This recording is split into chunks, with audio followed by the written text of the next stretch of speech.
মাথায় দেয়। আমি বলতে চাই আপনারা এসি রুমে থেকে বুঝবেন না ডিপ্লোমা খায় না মাথায় দেয়। পদ্মা সেতুর নিচে হয়ে দেখেন ডিপ্লোমাদের রক্ত এবং ঘাম লেগে আছে। বাংলাদেশের প্রত্যেকটা উন্নয়নে রাজপথে ডিপ্লোমা প্রকৌশলীরা নেতৃত্ব দিয়ে দেশটা এগিয়ে যাচ্ছে।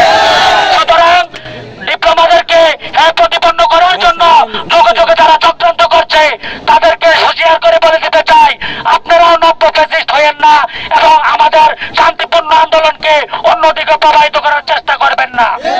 হয় বাংলাদেশের সকল পলিটেকনিক একযোগে তা রুখে দেবে ইনশাল্লাহ।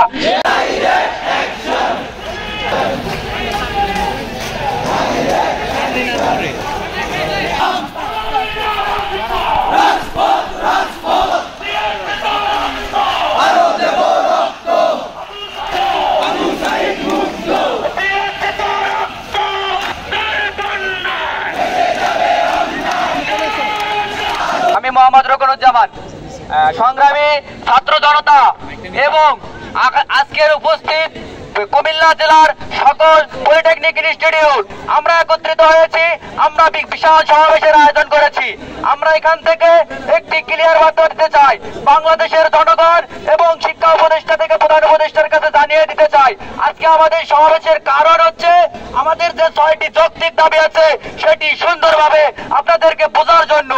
আমরা অযৌক্তিক দাবিতে মাঠে নামিনি। আমরা বিগত 8 মাস থেকে সংগ্রাম করে আসছি, আমরা সংগ্রাম চালিয়ে যাব। আমরা প্রধান উপদেষ্টা এবং শিক্ষা উপদেষ্টার কাছে বলতে চাই, আমাদের এই যৌক্তিক দাবি আপনারা মেনে নেন এবং আমাদেরকে ক্যাম্পাসে ফেরার সুযোগ করে দেন।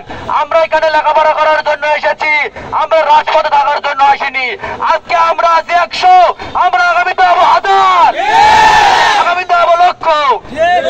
আমরা সাধারণ শিক্ষার্থী, আমরা বুঝি না আইন, আমরা বুঝি না কানুন, আমরা বুঝি না জনদুর্ভোগ। আমরা চাই, আমরা দেশের কোনো শত্রু না, আমরা সাধারণ শিক্ষার্থী।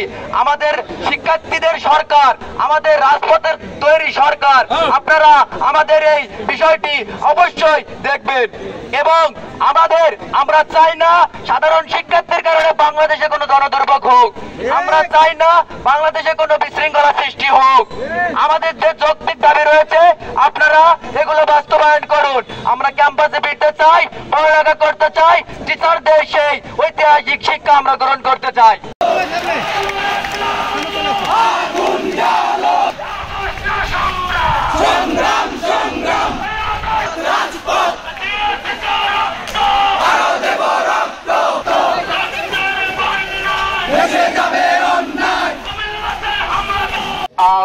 আমাদের সাথে একমত পোষণ করুন, যার ফলে আমরা পলিটেকনিকবাসী আমরা রাজপথ ছেড়ে ইনশাল্লাহ আপনাদেরকে একটি সুষ্ঠু এবং সুন্দর সমাজ তৈরি করে আমরা আমাদের ক্যাম্পাসে ফিরে যাব।